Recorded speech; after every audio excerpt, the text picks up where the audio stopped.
Hey everyone, my name is Ash Shukla, and I'd like to say namaste and welcome to my podcast, Financial Chakras Abundance Through Alignment. My friend, today we are truly going to get aligned. I'm so excited about this podcast today because I've been looking forward to. I met this person on, on one of the platforms, and him and I we had a pre call, and I was just stoked meeting him. He has been doing. He was a financial advisor, just like I was, so we connected right away, and most importantly, he has been doing this podcasting for many years, and he just took that on, I gave him my hat. I gave him my salute. Okay. When I saw the numbers, he has over 1.5 million followers and downloads. Like, he does such an amazing. He does 1,500 shows every single year himself, not his team, not somebody else comes on, but he does 1,500 shows a year. And I just wanted to, like, really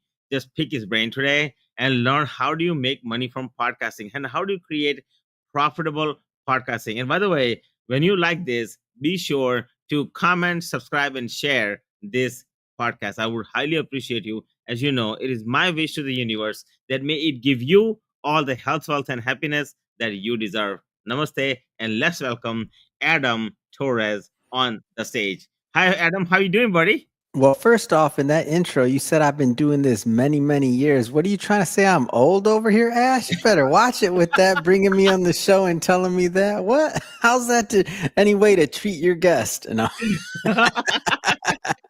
I mean, you're experienced. Oh, that's even worse. Thank you. No, I'm just, no, You're so welcome. it's really a pleasure to be on here, though. I've been looking forward to, and I love the brand Financial Chakras and the concept of this intersection between finance, spirituality, wholeness, like a holistic lifestyle, and thinking about different sides of your well-being overall. Man, I just think it's a great concept, and we need it out there. That's what I'm talking about. We need money, but we also need health. Yeah, absolutely. Well, first of all, thank you so much. I really appreciate you for Eh, being here. And yes, I agree with you that we do need the holistic wealth. Absolutely, mhm. we need that, right? And Adam, I want to say thank you so much for being here. I really appreciate you. And yes, I'm going to ask you now, since we're talking. So Yeah. I wanted to start the process of, let's start with the journey of Mhm. when you got started in podcasting, or what were you doing before that, and what Yeah. really made you shift over to podcasting? Yeah. Well, first off, I think I like to say I get a little bit too much credit. So I was a financial advisor. Now, when people see what I do now, maybe I get a little bit of credit because, I've been putting in the work for 9 years now. I've done over 6,000 interviews. And really, what it comes down to is I put out 40 years of content every year. So that's the numbers. But essentially, I wasn't experienced, and I didn't have any ideas of going into the of going into the entertainment industry from finance. I was super satisfied in corporate America. I did very well in all of my corporate gigs as a financial advisor, and eventually having my own RIA. And I loved it. I loved helping people. I love the concept. I love, stewarding assets and helping and watching generations benefit from that, and planning somebody's college and all those. I loved all of that. So my story isn't one of the, like, corporate person who had to go out and be an entrepreneur or things like that, or was like bucking the system. That just wasn't me. If that's you and you're listening to this, okay. I just can't relate. I loved corporate America. When I went to be an entrepreneur, I call myself an accidental entrepreneur. And the last book that I released, called Driven, I actually talk about myself as an accidental entrepreneur. And there's one other co-author in that book, and he was a serial entrepreneur. So it's kind of a funny book from the standpoint of, usually two people don't come together to write a book that have opposing opinions, but that's kind of what we did. And so both sides are addressed. But my transition from finance to podcasting full time and to media full time, really, it wasn't something that was planned. It was kind of one of those things that, I think it's definitely a lot of it's divine. So, God blessed me and allowed me to do this, number one. And maybe from being a financial advisor, I had somewhat of a little bit of a personality that allowed me to connect with people, right? Because if you don't connect with people, they're probably not going to invest with you. Like, probably not going to happen if you can't connect. But really, I mean, me doing this and going this route, it wasn't planned. It was one of those things that was very holistic, and it grew over time. Again, like I mentioned, 9 years later, right? I love that, my friend. So 9 years is many, many years, just FYI. But that Ah, being said, you you know, got me. I was waiting for you. I knew you weren't gonna leave that. Go ahead. but anyways, I appreciate that very much. But I did want to find out. So what did you, in terms of like your personal life is Yeah, concerned? yeah, So tell us little bit about you, where you're from, yeah, yeah. and and let's start with that. So I'm and even before like when I got into finance, I'll tell you like my how I got into finance, I was 16 years old and I was working at Raymond James and Company in their IRA department. And how'd I do that and why'd I do that? Well, my parents, my dad was a small business owner, my mom was a social worker, and I just always had kind of like this thought process around like, how do we make some money? Like talk about business. And one of the best things my parents did was they didn't give me false advice based on how they thought the world worked. Actually, they told me, "Hey, Adam, I don't know. We don't actually know." My dad was like, "Hey, I'm just a small business owner. Like, I don't really know how to grow a business or do these things. If you want that kind of knowledge, you're gonna have to go somewhere else." So he knew what he didn't know, and so that's Mhm. how I originally got into finance, and that's how I originally went. I'm from the Midwest, from Michigan, and that's how I originally got into finance and went to school, and then all that other good stuff. And then when I got done with college, I started in my financial advisory career, and really never looked back until I got into media. I love that, my friend. So Yeah, what you're saying is that like you don't have to have successful past from your parenthood to really be successful. Many yeah, people have this myth or belief that I didn't grow up that way or I didn't have any money, right?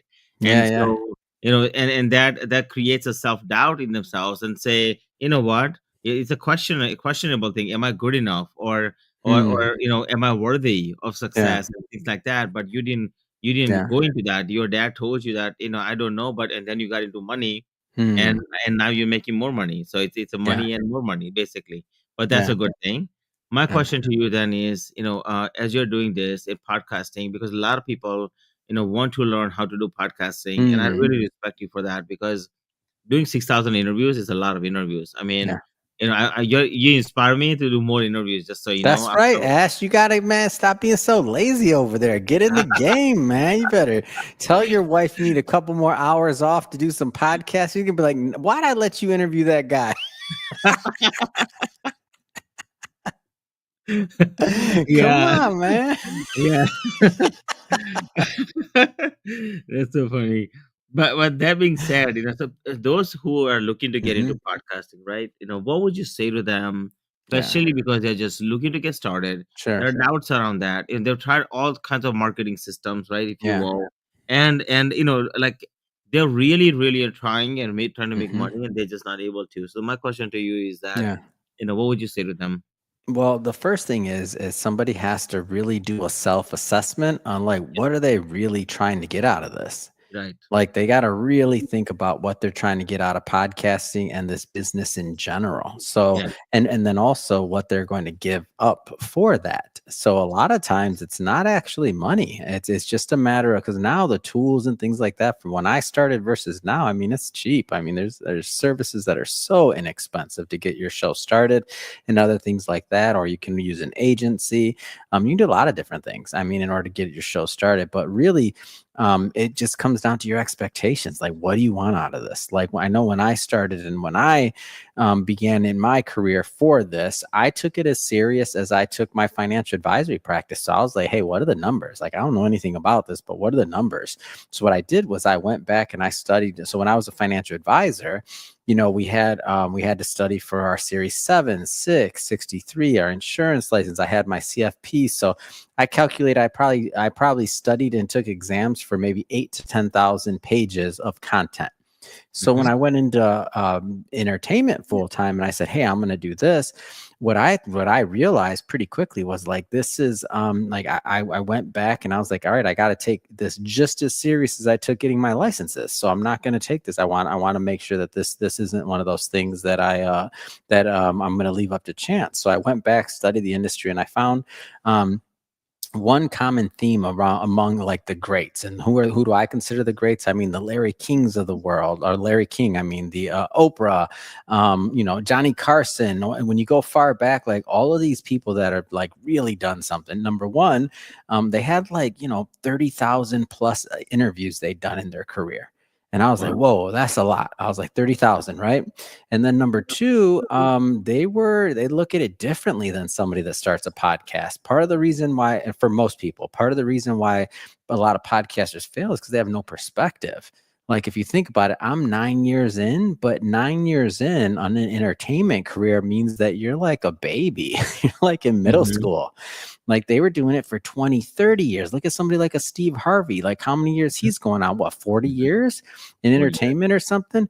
Like that's insane. So if we were to judge a Steve Harvey or somebody else based off his first 9 years, like it probably wouldn't be like you wouldn't know who he was going to be nowadays, right? Right. Right. So when you have some perspective in your career overall for this, now that's going to allow you to kind of decide where you want to fall on that pyramid of success within this business.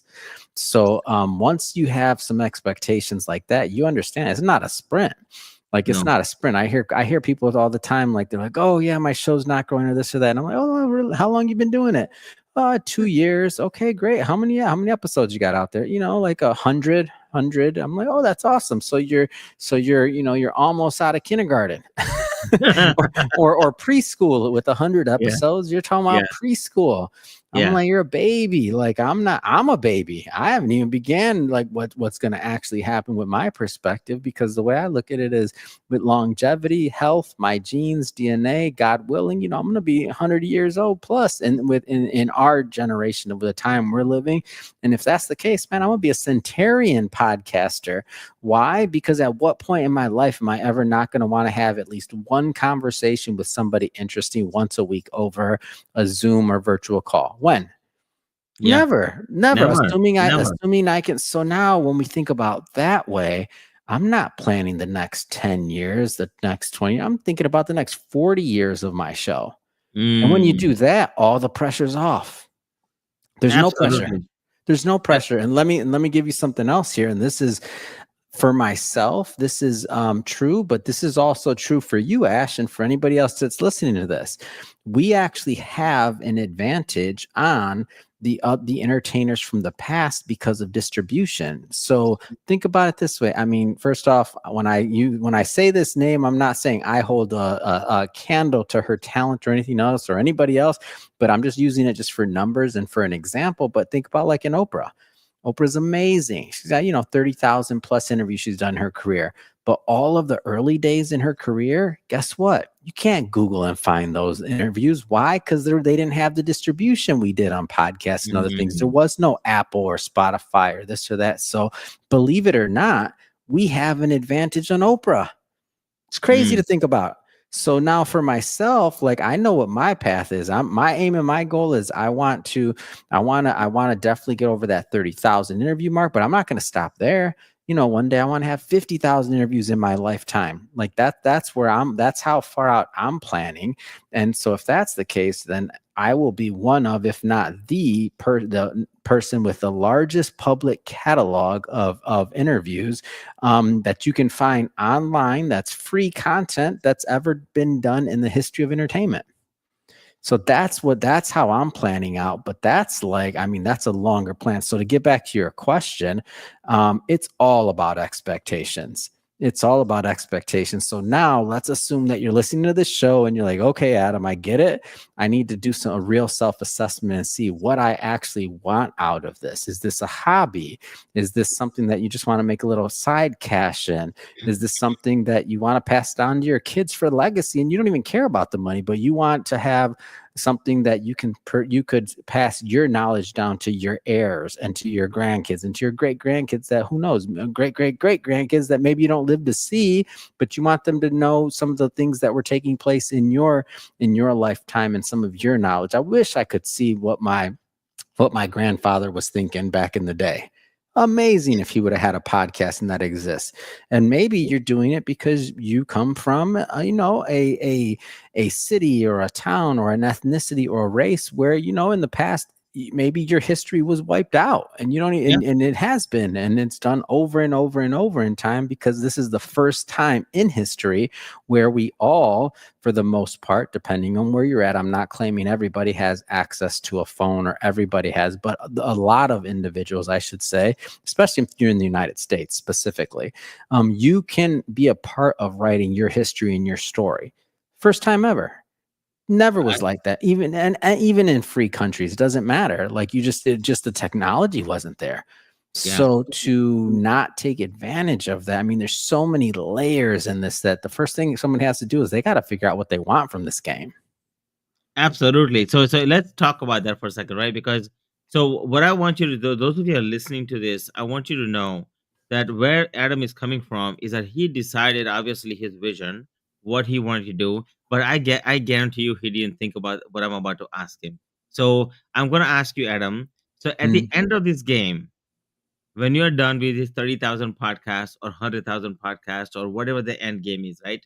mm. What feeling you want to have when you are done with this game? Oh, I have thought about that, and I've visualized it. So I will be a failure if I'm the last person to ever host these Mission Matters shows. This is about creating opportunity for others to share their story. This Yeah. isn't about, like, look at me as a host. So Okay. I will be a failure if I don't have others that are taking over these shows and keeping on the legacy, not of me, by the way, but of hopefully inspiring others to take part and share in their story. Like, that's the Okay. point, and that's the way we build the platform. And by the way, that's also the way we make our financial decisions. And I'll give you an example. If myself and the other co-founder Shirag were interested in, which I'm not against this for anybody that's listening, so I'm not ragging on it, it's just not our vision. If we wanted to just be like an influencer brand, and we want everybody to know who Adam is and like this special person, blah blah blah, which that's not what we're trying to do here, then what we would do is we would just take all the money we make, all the revenue, the marketing from all of our profit centers, and we just put that into pumping out the content and more advertising, so that everybody would know who I am.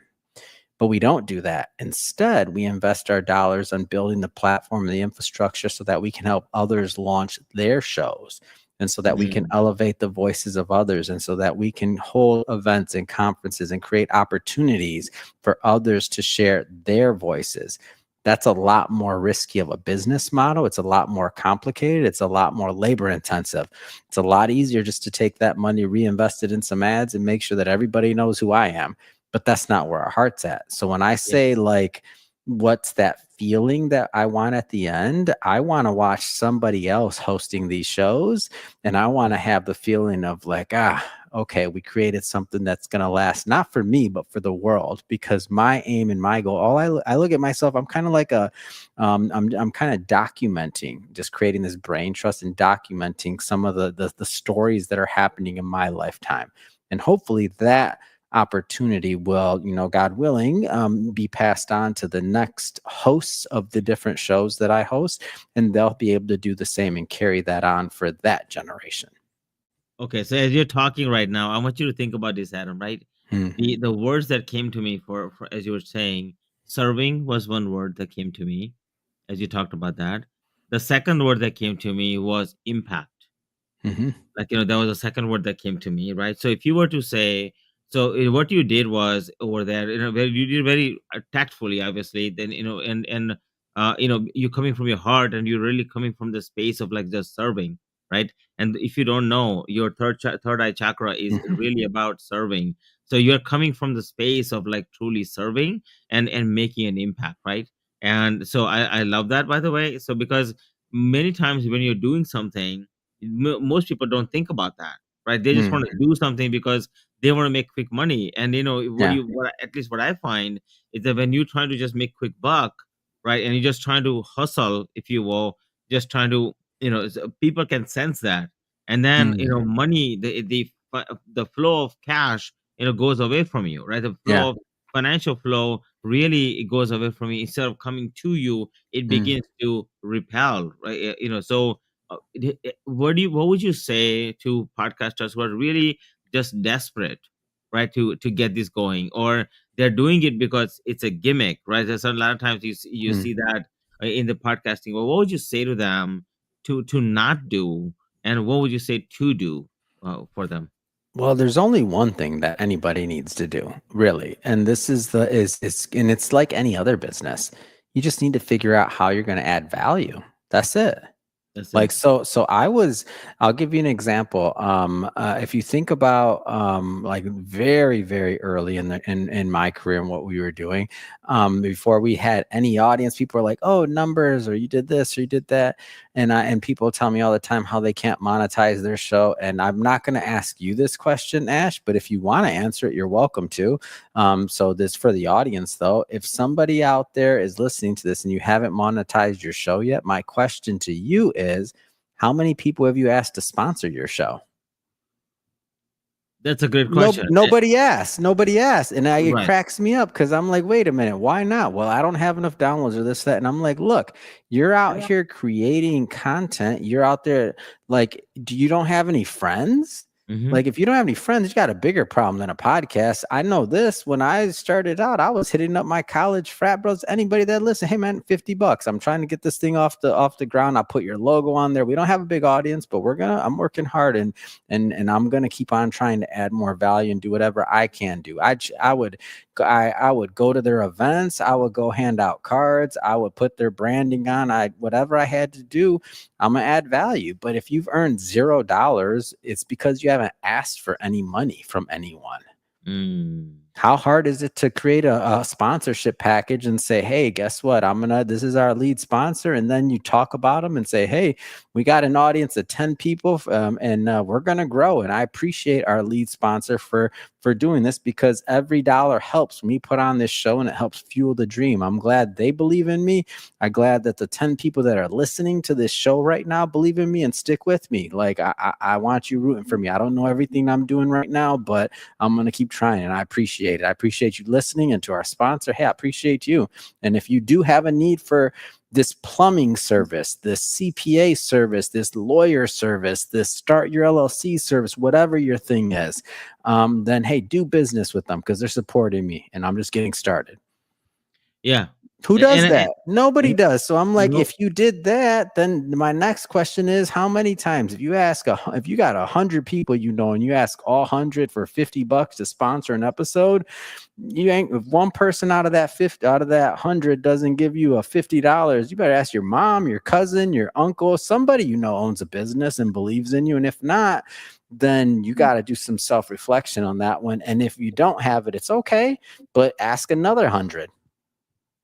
You just Yeah. gotta really ask yourself, like, Yeah. how, like, I'll give you a story. So Jay Leno, when it was back in the Tonight Show days, when he was just, even though it's the largest platform back then, he would go and he would make friends and he would travel endlessly to all of the affiliates that were picking up his shows, the TV stations that were picking up the distribution for the Tonight Show, because he was the new guy.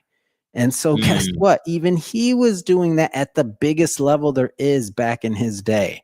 So, like, for Whoa. a podcast host that's out there, what you got to understand is, to sell sponsorships not easy, and it's a real relationship. But you got to ask. If you're not asking, and that's the first thing I say is, like, you want to monetize, you want to sponsor. How many people have you asked? Zero. Yeah. Oh, well, then guess why you haven't monetized? Because you That's haven't right. asked. Yeah. Yeah. Oh, Well, I you've will. asked 10 people and you got $0. What do you want? A Yeah. cookie? Cookie. Trying to, Yeah. but you're a Yeah. financial advisor, Ash, so you get that. Like, I you, hundred or percent get that. when you were, imagine if you were, excuse me, when you were, I don't believe you're managing actively No, right now, but when you were, if you were to ask 10 people to invest in you and all 10 said no, what would you do? I ask more people. Or Yeah. else you're not going to eat. Yeah. so, Exactly. so Like this is the same exact thing. exactly. So if you're not cut out to ask, then it's going to be hard for you to get Yeah. sponsors. But you got to Yeah. ask. You got to get over it, and you got to ask yourself, how bad do you want this? And if Yeah. you want it bad enough, then you're going to ask more people, and you're going to find ways to add value. Yeah.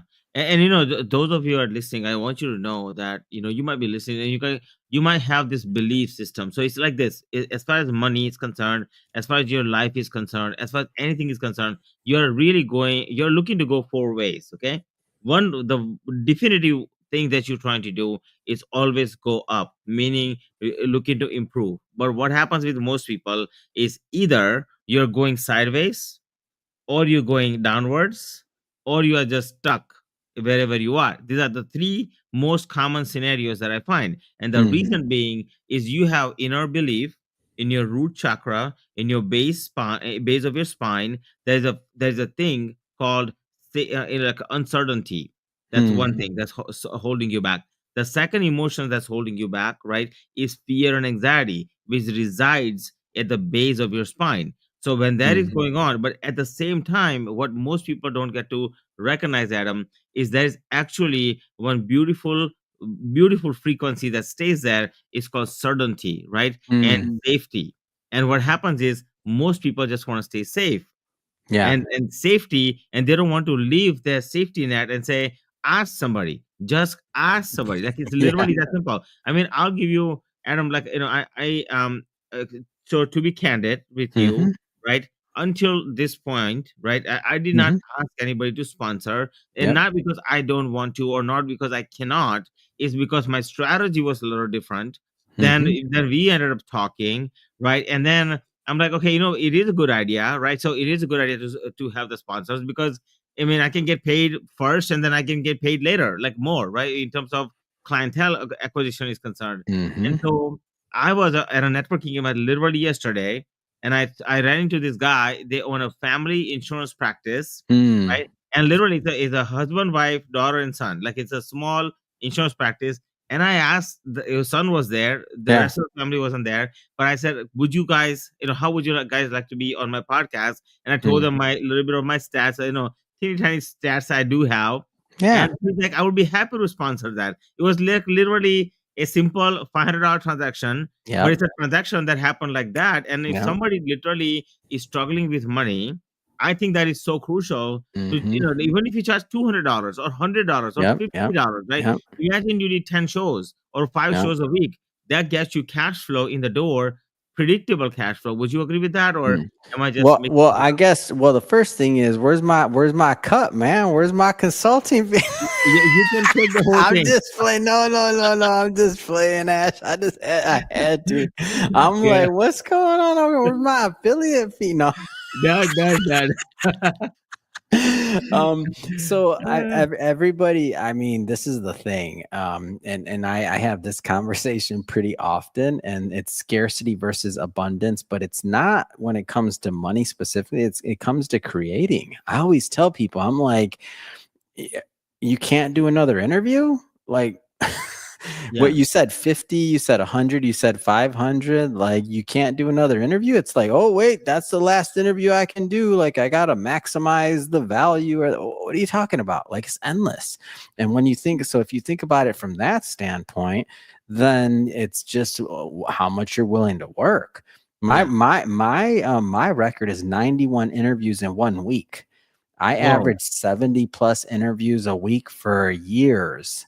And I mean, like, I think my record of interviews straight at one point was like 280 something days straight. So like, when people tell me about like price and this and that, it's not dollar. Think value. Like think Mm. value. Like how are you bringing value to your client, and how are you bringing value to the world? So if you wanted to, like, just throwing this out there, so like you could take it as, okay, that was a simple thing, or the next thing you could do is maybe that particular sponsor wants to hold an event. Maybe they want to hold an event, and maybe it can be around financial chakras, and you can fill up a room and Yeah. they could speak for 5 minutes, and Yeah. you find other ways to find out value. Or maybe they just wanted to do that one episode and they're done, and that's fine. That's okay. But guess what? How many more can you get that are just like them? You said Yeah. it, the niche was insurance. How many insurance individuals would want to come on your show that are in the entire United States? Come on. Like, Come how on. much money are you looking to make? That's the question. The Figure it question. out. Yeah, absolutely. And just so you know, if you want, my friend, you can have 100% commission from this or 100% No, no, affiliate fee. I I'm have no not problem doing with that. that. No, Okay. we But pay it forward to you. You sponsor somebody else, do that. That'll help me more. As you pass okay. on the, like, it's kind of like paying it. What do they say? Paying it backwards. My good buddy Mark Mears, if he says paying it backwards, and every time he says it, that reminds me whenever I talk to him, I'm like, oh, I got to do that. And what he does is when you go to the drive-in or some drive-through, excuse me, like a Starbucks or something like that, he always pays for the person behind them. So when you go through the Starbucks next time, drive through or something, ask just buy somebody a coffee, pay for the person behind you, and I'll be happy. Done Move deal, that buddy. energy. Money's energy, right? Eh, Move that energy. Help me like do that. Okay, done, buddy. Absolutely. Thank you so much for that. I really appreciate that. And truly it is, right? Because and that's why like so those who is looking to, so now let's say that okay, they made a decision, right? The Yep. first thing is make a decision. Okay. Hmm. Just know that, just be grounded in a sense of like knowing And that it don't is beat safe. yourself up if you're not, if you want to be a hobbyist, it's okay.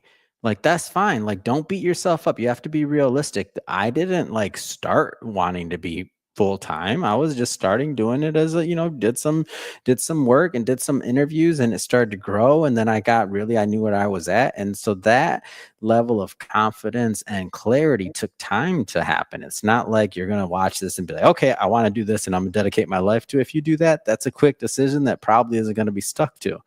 If you're so everybody's at a different point in their journey. So don't beat yourself up. Like give yourself some space too. Yeah, and I would say, what would you say to those who really want to be perfect, before they get started? I that's not just not, I can't even relate. I'm sorry. I just don't understand it. I can't relate. My first show I just can't, I can relate like 0%. My Yeah, first show, I did my first 300 interviews on my cell phone. It wasn't even edited. I think if we can call that a show, it was more likely called like phone calls taped by Adam and uploaded without editing because he didn't even know what a podcast was. You can call it that. That could have been the name of the show and it would have been true. yeah, And we built an audience so from those 300. But just like how I talk to sponsors and how I say, believe in me, I'm going to keep doing this. This is my vision. If you're on board, man, I'd love to have some sponsorship dollars to help me keep this dream alive. That's how I would talk to my audience in the beginning. And even now, I'm like, man, I think 12 interviews today. This is my 13th one.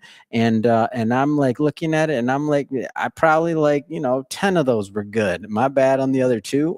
And I hope this one's all right. No, like I miss every day. I miss it at least once every day. This is a sport. Like if Michael Jordan, which I'm not saying I'm him, but if you knew he was going to make the shot every single time, and if you knew he was going to make every game winning shot, you probably wouldn't even watch because yeah, you knew it was going to happen. So yep, you need some spontaneity. You need some humanity in it. You need to just if you have your heart in it, though, then people will recognize it. They'll be like, man, Adam's having a bad day that day. Well, you hear his voice sound like a frog. He probably didn't sleep for like 2 days. Let me keep listening.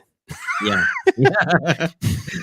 So perfectionism, I think that a lot of people are getting to that. In my Mm, opinion, is because I find that it's a poison, right? Like it, yeah. it really is perfectionism is a poison that Yeah. you're taking, and it's not necessary for you to take that. Just so you Yeah. know, like I'll share a funny story. I had a back in the day, if you remember Brennan Burchard, Yeah. he came out with that book, right? Very first book. I forgot the name of it, but I had Hmm. launched my book, Sell Like Crazy, back in the day. And I'm like, I went to his event and I was all excited that I got home and I saw him do this, those sticky note things. You Yeah. remember like that? So I'm Yeah. like, okay, I gotta do sticky notes, but I didn't have like a whiteboard and any of that, but I did have. Mhm. So You're what I too did, much, Ash. What'd you yeah, do? I had the screen for projector screen, right? Yeah. I Yeah. had one of those because I was doing seminars back then. So Mm, I had that. So what I did was, I'm like, okay, so I have a iMac 9 mm, that, it's a big old computer, right? And I mhm. didn't have a stand or none of that. So I took iMac 9 and I put it on a filing cabinet, okay? And then I put in the back, I'm like, I'm going to be Brandon today. So what I did was I took a whole bunch of sticky notes and I put it around the frame of that Oh my of that whole thing. gosh. Here we And go. my handwriting was so bad, right? That video, believe it or not, got me 600 sales. Like literally, people bought. That is That's so the funny. best. That That's is so. the best. And so that's the thing is like I tell people if they want to be perfect, like you better have a lot of money and you better hire somebody. And if you Yeah, don't have a lot of money, then and you can't afford to hire somebody, then your process isn't working. Yeah. Now, Yeah. some people, there's the rare people that can be perfect and have it all, but you probably already built something. And this Yeah. is Yeah. probably, and podcasting is not your first thing. And maybe you have that like thing. Like there's some people out there that are really special and could do that, but I'm just not that person. So Mm. if that's your vision, then you're probably just need to hire somebody. Yeah. Yeah. Don't Exactly. waste your time because there's, I mean, you spend thousands to make a lot more money than that. Yeah, yeah. And so truly, let's talk about the industry for a minute, right? Because sometimes Mhm. people don't have clarity around industry, and that's why they doubt. So can you let's talk about the industry, like a little bit about, Yeah. how many podcasts are there, what is the competition like, and more Yep. importantly, what is it, what does the landscape look like Yeah. in today's world? Yeah. Nothing annoys me more than when somebody's like, "Oh, it's saturated. Everybody's got a podcast, this, that, that." It's just so uninformed. There's nothing else to say. It's naive. It's just wrong. So, just to put it in context, Ash, there's over 150 million YouTube channels. There's 4 million or so podcasts. Nothing. Podcasting just started. And of that, there's only like, depending on where you get your data, 300,000 or so, whatever, give or take, episodes that are released weekly consistently. That's nothing. That's absolutely nobody is even podcasting. And most people quit by the time they get, depending where you get your data from, 24 episodes is what I've heard. I've heard 20, I've heard 30. I mean, anywhere in that range. So most people don't even make it past that when they start it. So that being said, podcasting is like, I like to think of it as we're like in month 3 to 6 of YouTube. Now, Oh, that being said, people might listen to this and be like, all right, Adam, fact check me, whatever, good. And after you're done fact checking me, then come back and listen to the rest of this. The reason I believe that this is the case is because podcasting came out of radio. And in radio, it was host read ads. Now, what that is that's the host, gets on the air, reads the ad, and that's how the sponsor is happy and satisfied, right? Well, that was not that. That can only reward big shows historically because what major sponsor is going to go on there and sponsor a small show? We're not talking about. It's just not going to happen. So that being said, dynamic advertising, like what YouTube proposes, and that's basically just simply think of it this way. Back in the day on YouTube, small subscribers or small channels, even with little subscribers, could monetize their channel. That's before YouTube decided to kind of pull the rug out from everybody, all the small channels, and say you had to have X amount of subscribers and watch time and all this stuff. It didn't used to be like that. Like even small channels could be monetized. So that being said, what that meant is the pennies would come in. And that is mhm. something that's very motivating to small channels and to content creators. So the pennies would roll in.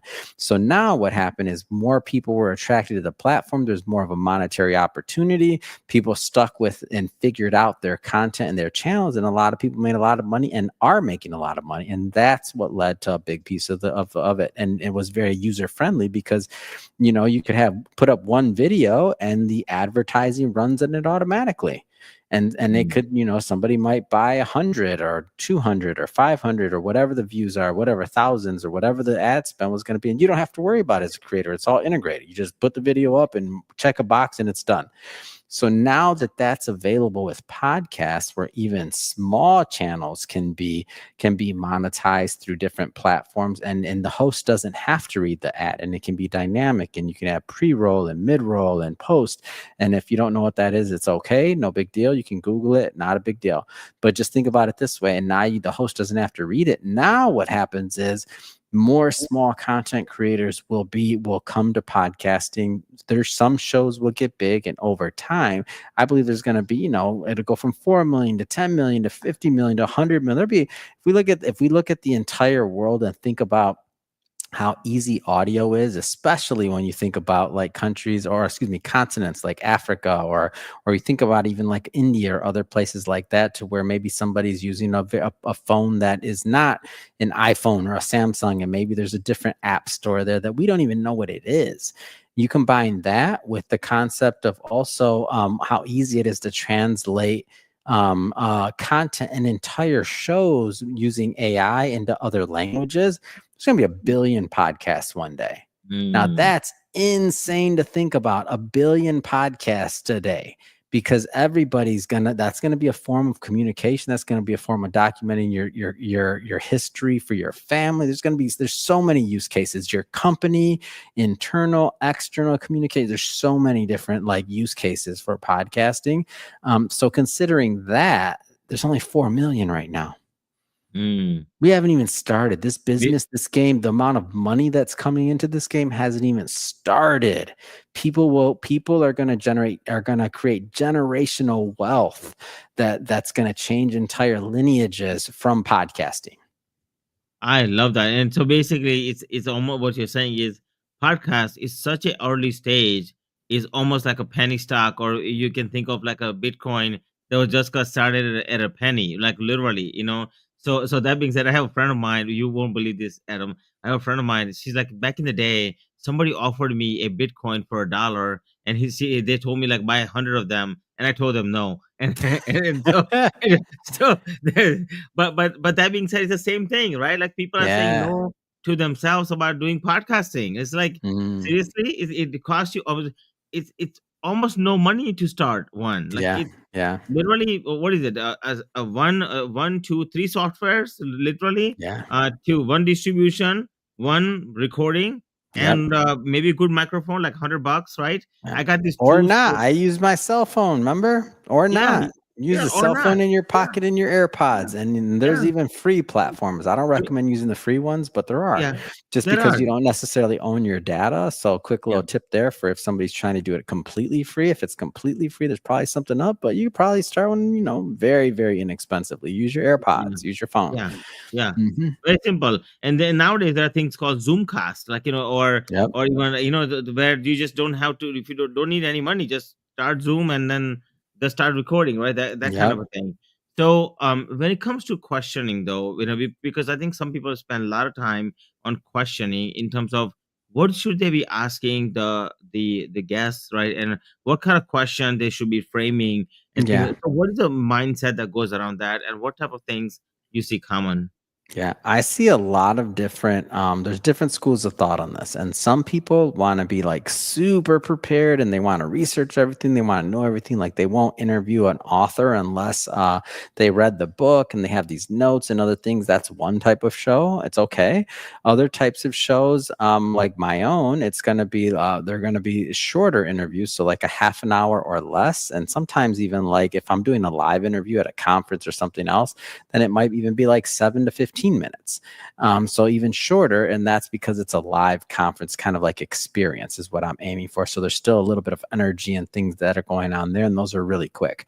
What I would say the first thing you have to decide is maybe the length of show and format.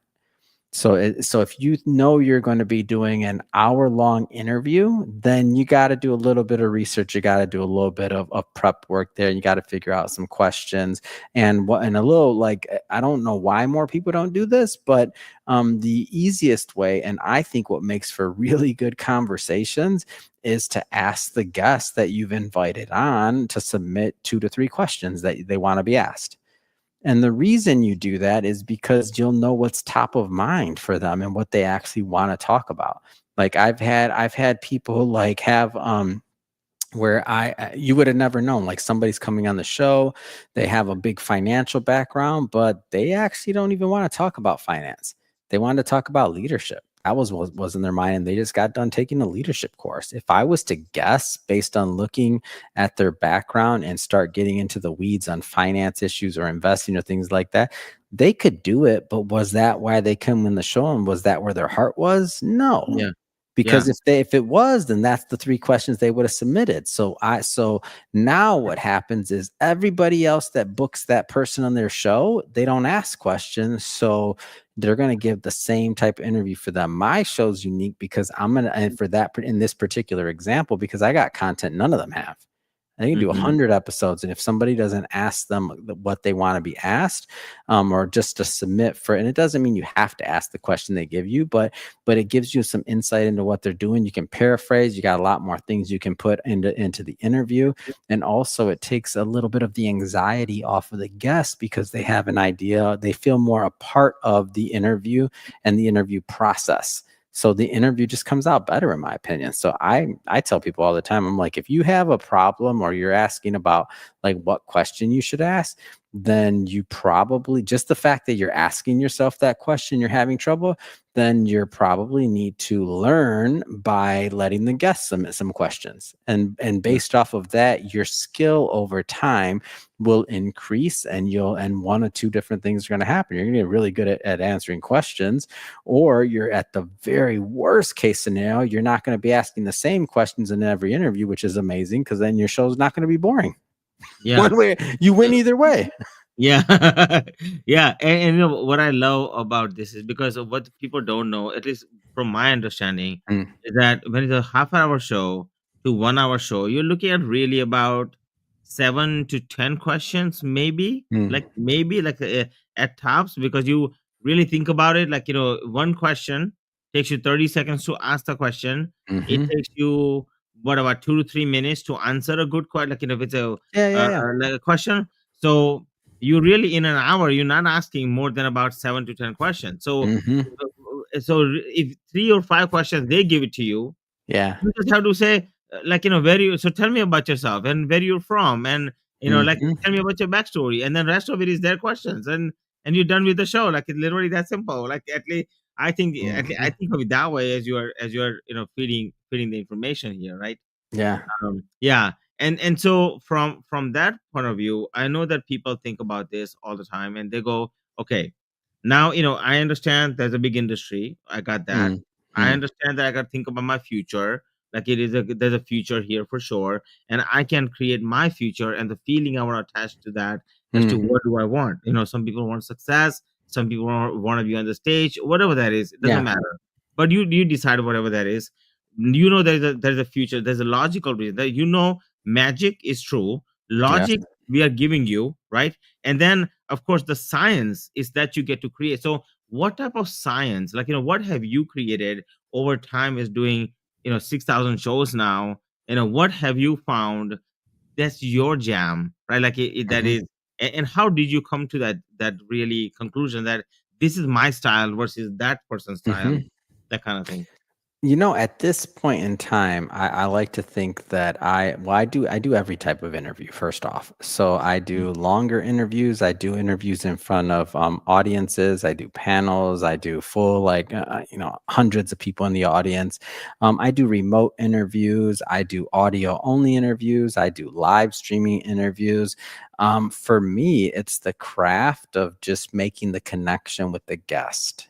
Like, Mm. that's my aim and my goal. Like, I wanna make a connection with the guest, and I wanna create something that, and I don't mean like I'm asking random weird questions. I just mean like I wanna pull a piece of the heart of the guest so that we create something that's different. I want them to feel a connection, and if we can feel that connection, then I feel that the audience can too. And so I'll give you an example of one way I've done that in the past. And I still remember this particular interview. I'm interviewing the like chief economist for this big organization called the Milken Institute. And so this guy's like heavy PhDs, everything, like you name it, right? And so it's me. I did an interview with him. Bloomberg did an interview with him, like Yahoo Finance. Like, this is one of those like big financial type conferences, right? So all the big dogs are there. And little baby Mission Matters. I punch above my weight over here, Ash. I work hard. So I'm in the room and I do my interview, and I'm looking at it, and I knew where everybody was going to go. Everybody was going to ask, what's up with the Fed? What's coming next with this? What's going to happen with inflation? All these things. And I'm like, my curiosity was like, I wonder how he even got involved with Michael Milken, who's the namesake of the conference, who started. And I'm like, where did this even begin? So I'm like, so that was the question I asked him to open with. I said, all right, so how did you get involved with Michael Milken? When did you first learn about him? Like, how did you know this was going to be, someone you could follow? And he gives me this story. He's like, it was when I was way younger. And I still remember when he was raising money to fund this idea. And he's like, and everybody said he was crazy. Like, who's going to ever believe in or buy or want to watch a 24-hour news channel? And he's like, I knew it was but I knew it was right. And that's why we have CNN. So me to get that type of story, which of course he told it more eloquently and it's his story, so there's a lot more to it, but that's the fast version of it. For me to get that, nobody else in that room has that. Nobody else has that story. And that's something that's going to be evergreen. That's something that when that gentleman's no longer on this planet, his great grandkids might be watching and be like, wow, that was my great grandpa. Look at that. He was doing this and this and that. So I'm looking to try to make a different connection. That's my jam. The format, I'm an entertainer. It doesn't matter. Like you put me on a stage, you done well. At this point, I am. After 9 years in this business, I didn't start that way. My first show, I was so scared. Just to give you some ideas here, because I don't want people to watch this and think, oh, he can do it, I can't. My first show, I was so scared, Ash. I didn't even use my real name on the show because I was Whoa. deathly terrified that somebody would find out I had a show. For my first, I didn't go on camera or on video like what we're doing right now until after 1,500 interviews. That's 1,500. Why? Because man, you put a camera on me, I forget how to say my name. I just went blank. I don't know what it was. That was something I had to get over. First time I did an in-person interview with somebody, I was already at over 3,000 interviews. Over 3,000 interviews before my first in-person interview. And after I did that interview, the woman that was running the camera, she comes up to me kind of politely. She's like, "Hey, Adam, you got to look at the camera. You didn't do your intro." And I'm like, "Oh, I forgot." I just started having a conversation. I didn't know what I was doing then either. First time I did an on-stage interview was in front of like 100 people, and I forgot there was an audience there. And I'm like, I forgot to address the crowd. I was just hanging out like nobody was there, and it felt like there was a cold wall between me and the audience because I forgot they were there. I thought I was still in my studio. And the producer comes up to me and they're like, "Hey, Adam, there's an audience here. Can you at least say hi to them?" I'm like, "Oh, my bad. I'm sorry." I give you that story because there's progress and there's progression, and everybody, if you're watching this, if you could do a Zoom call right now and just be on Zoom and you can say your name, you're further ahead than I was.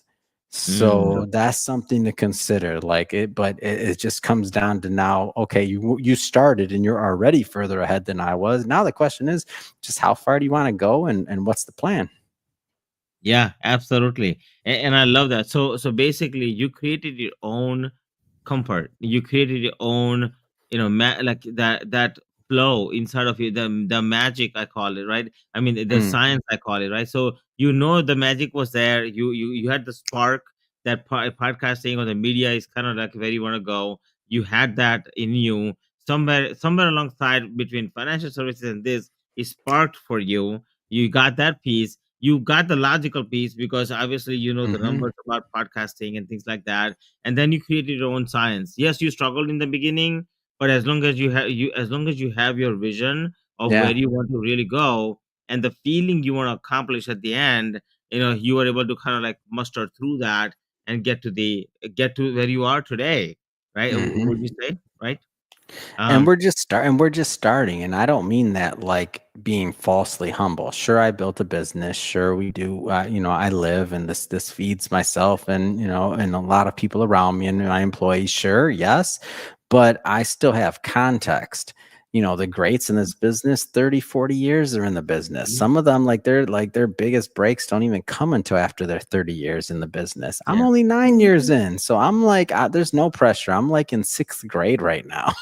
You Maybe so. I'm in middle school, man, and I'm having yeah, fun. And just the fact that anybody wants to listen or cares, I'm so appreciative of, because I'm still yeah, a baby. yeah. And I would say I just born yesterday. That's why You're a you know, newborn, Ash. I don't I'm know, a man. newborn. You- That's funny. So that That's means awesome. Well, hey, I, it's a rebirth, man. It's all good. yeah, I just got I just Your got wife's gonna be like, "What is he talking about in there?" Somebody's a newborn. He's talking to some dude. yeah. My birthday was a couple of days ago, so it's perfect. I could say that. Oh man, Benjamin Button over here.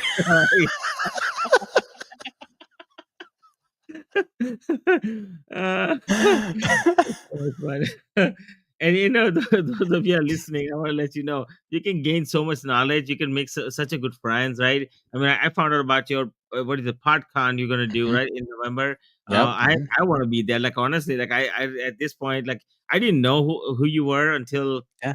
we met in the pre-interview. But I thought I was so excited. I'm like, oh my god, I'm meeting the guy, founder of PodCon. So you think about like who you get to meet and the impact you Mhm. get to make, because I don't know what kind of impact this is gonna create. I just know that we are having a really good bonding and great conversation. And Mhm. I would like to pay it forward, like what you're saying, pay it forward to somebody, and I would like to do that. I mean, that's Yeah. kind of like my mission, right? So I love this conversation, Adam, and I know we can go on for a long time, but those of you looking to get a podcasting, I want to let you know that based on everything that I know, I'm Mm. only been doing it for a month and a half. I'm nowhere close to 9 years, and I'm nowhere close to 6,000 interviews. Okay, I think I got like 24 interviews, 25 interviews under my belt right now. That's And awesome, man. That's congrats. That's not an only. That's amazing. Most people don't make it that far. That's great. yeah, thank you so much for that. That's And just I the can truth. That's the numbers, by the way. That's not my opinion. So congrats. That is an accomplishment. And so we got to thank you. celebrate those. Thank you so much. I really appreciate it. Right. And it's thinking of celebration, Adam, just want to let you know, I do this thing called daily wealth manifestation. I don't know I don't know if you know about that, but I Mhm. would love for those of you who are listening, I want you to know that daily wealth manifestation is designed to, if you're struggling, you're having inner struggles, right? I am certified in multiple things, but one of the things I'm certified in is Vedic science and neuro linguistic programming. So I go into your subconscious programming, and I help you create those breakthroughs. Then we get you balanced in 5 areas of life: in health, relationship, business, finance, and spirituality. And at the end, Adam, we do this thing called celebrations every day. So you talk about Mm, celebrations, right? We celebrate in the morning and we celebrate at night. And my mm. friend, I tell you, it's one of the best things ever. And anybody who's listening, you want to be as a special thank you for thank you, Adam, for you, right? Yeah. I'm happy to give out 30 days of absolutely no charge to anybody who wants to come on. If you are Mm. from Adam's tribe, just hit me up. I'll be Yeah. more than happy to invite you in. Adam, I want to thank you for this is my way of saying thank you Yeah. for you being here. Okay, and I would love for people to know, how do they get in touch with you as well, Yeah. because I know there's a lot more. We can go on for hours on Yeah. podcasting. Yeah. I would love for people to know how they get in touch with you. Yeah, it's super easy, really. Just go on Instagram, ask Adam Torres. There's a link there to my link tree, and you can see, free newsletters, free ebooks. I mean, we give out more free content than I argue any other company of our size on the planet. So you don't believe me? Just go check it out, and just go to Ask Adam Torres. And if you have a podcast idea or show idea, shoot me a DM. Love to hear about it. On the back end, we help people launch podcasts. Of course, we have a whole department for that. And if you have a book idea, anything else like that, shoot me a DM. I do check my personal Instagram, and then there's also the business one and other stuff there. But really, just connect with me over at Ask Adam Torres on Instagram. I love that, Adam. So thank you so much for that, my friend. And those of you who are listening, I want to let you know I love you guys very, very much, and that's why I did this today. I've been so excited since I spoke to you, Adam. I was like totally stoked. I told my wife we had to go somewhere today because my dad had a had to take a shot in the Mm, base of his spine because he's having some nerve issues mm, on the mm. leg. So, and we had to take the drop off the car, and then my dad's like, so I'm like, okay. So the car was at the doctor's office, and my wife took him home, Yeah. and now we had to take the car to his house, literally this afternoon. And Oh my God. I wasn't expecting that. I thought they were just gonna go for a visit, but Yeah. they actually ended up giving him a shot. So I'm like, Oh oh shoot. wow. So I'm running around. I told my wife, I said, okay, we gotta make this quick because I gotta get back like as soon as possible, right? Uh, Man, you better chill out. You're gonna don't be getting me in trouble. I ain't yeah. trying to get in trouble over here now with the No, wife. no, my friend, you're not getting in trouble whatsoever. But it was That's it funny. was funny because she's like, I went to my dad and I said, okay, Mhm. how you doing? And he's like, I'm doing fine, great. I turned back around. He's like, my mom's like, aren't you gonna stay? I'm like, no, not today. Goodbye. Yeah, It's awesome, man. Well, that was hey, so funny. that's a story. Thank you. That's a memory. Yeah. So I want to say thank you so much for that. I really Yeah. appreciate you and my friends. And those of you listening, it is my wish to the universe that may it give you all the health, wealth, and happiness that you deserve. Thank you for being part of Financial Chakras, abundance through alignment. It is truly time for you to get that abundance and align yourself in the right way. You can do so many things when you have the abundance that you deserve, and you can attract it just by being in a service mode. All you have to do is decide on the end feeling that you want to have. And that end feeling, it could be success, it could be anything else. But if you come from a place of service, making an impact or something of that nature, you think about your particular end feeling and uh, create a vibrational frequency that is so high that nobody can match it. You can have any type of abundance that you deserve. Okay, my friend. Mm. That is my message for today. And Adam, and those of you, I just want to say thank you, and please visit, my website as well, financialchakras.com. For this episode, it is going to be on my website. It is going to be on YouTube and all the other places as well. So, Adam, I would love for them to know what is your website that they can visit, my friend, so they can get in touch with you as well, on top of Yep. Instagram for sure. So Instagram, you'll see it. Just go to Ask Adam Torres, and then that's going to link to the link tree. That'll take you to missionmatters.com. That'll take you to a newsletter. That'll take you to a bunch of free books, free content, you name it. But Instagram will take you there. Ask Adam Torres, which will lead you to missionmatters.com all day long. Okay, my friend. Thank you so much. I really appreciate you. Okay. Thank you.